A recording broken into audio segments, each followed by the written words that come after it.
lonely, isolated, and lacking opportunities to communicate effectively with one another. Relationships are bruised and damaged, which negatively impacts team functioning. So Checkmates is bringing teams together to share positive feedback, struggles and challenges, and provides teams support towards meeting individual goals.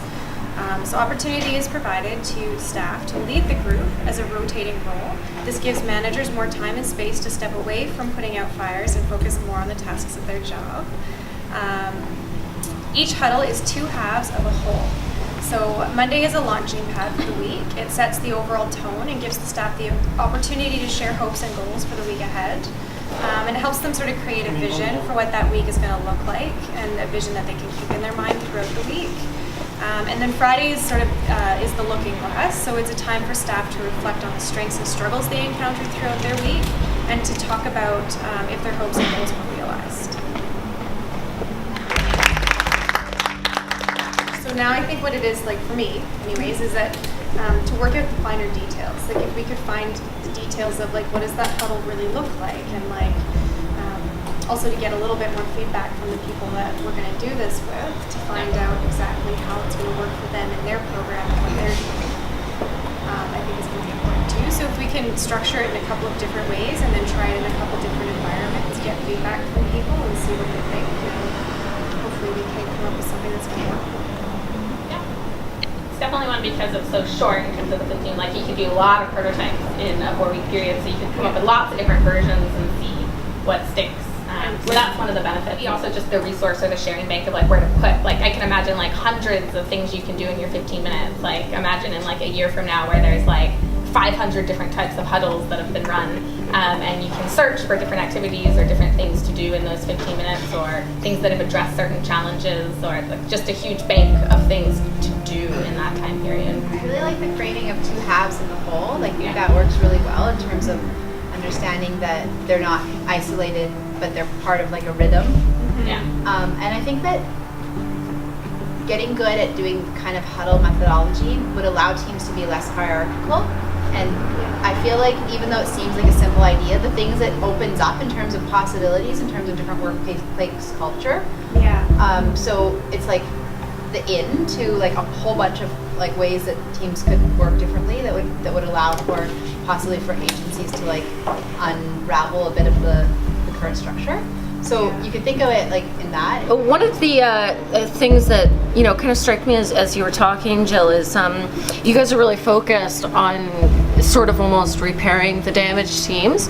So one of the things that came to mind is a few weeks ago, InWith Forward handed us these bunch of stories of different problems that different teams experience, and I'm almost wondering if an exercise like that would be good for one of the huddles, so that way you can get people to talk about what they would do in each situation, and then maybe talk about, okay, well, if you say that, you would approach it this way, and then maybe it would give me the opportunity to be like, but Jill, if you, approached it to me that way, like I might be offended with that, and then we can kind of bridge it back. Just a thought. Sort of like in mind there, that's part of my role as an SSW is to check in not just with one person, but with every single group, because that's the way it's going to work well. And when that's not happening, that's when all that negativity sort of falls apart. Where it's going to have trouble, so not to be the negative, I like to be yes and, but is residentially, it's going to be hard, especially at shift change. People are in this I got to go home mode, and then it's... And the staffing is just entirely different too. You only have one or two staff that I think the biggest piece would be redefining our role as to actual community support workers and not this caregiving mode. And I think that's where I want to focus a lot of my energy, would be changing the mindset of this whole sector and what people think the role is.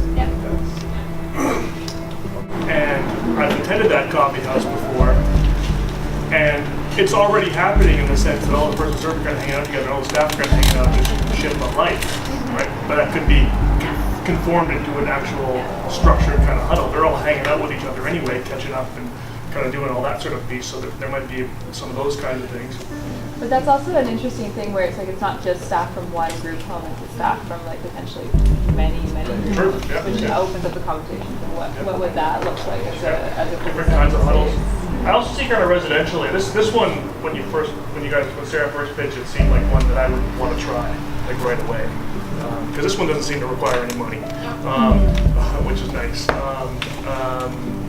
And I could see this working residentially in a lot of different ways. One, I think you could do it just during one shift, beginning and end of shift. You could do a sort of huddle kind of format to kind of get people coming together.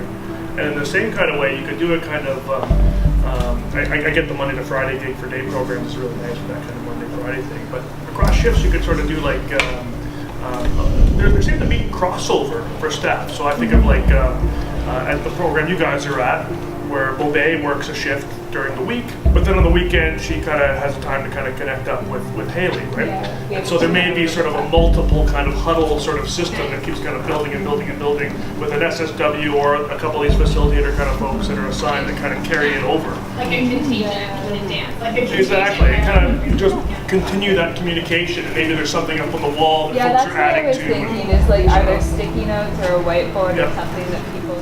I like this idea that you're talking about where, like, you know, say 4 or 5 different group homes are going to a coffee house, and you tend to see people supported huddling in one area and the staff huddling in another. And this idea about, like, is there an opportunity there to turn that conversation? Because people do tend to talk about work so much. Sure.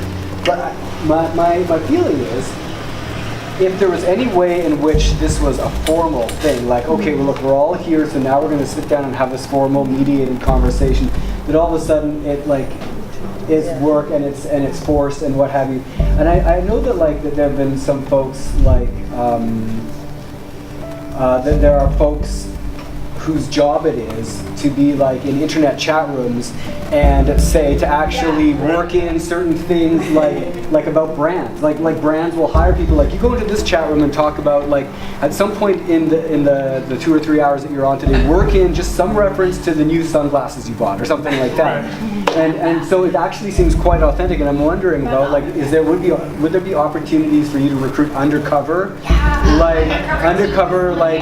undercover team facilitators who just, when they're in those organic spaces where people are having these conversations, not necessarily to say it has to, like, not necessarily to say, like, the conversation has to turn in this direction, but just to give it a couple of subtle nudges into... That's awesome. Yeah, that could be really interesting for, particularly, I guess, for staff that are like anything that sounds or has a whiff of formality or structure would be, met with rolled eyes. Yeah. So how could you find a never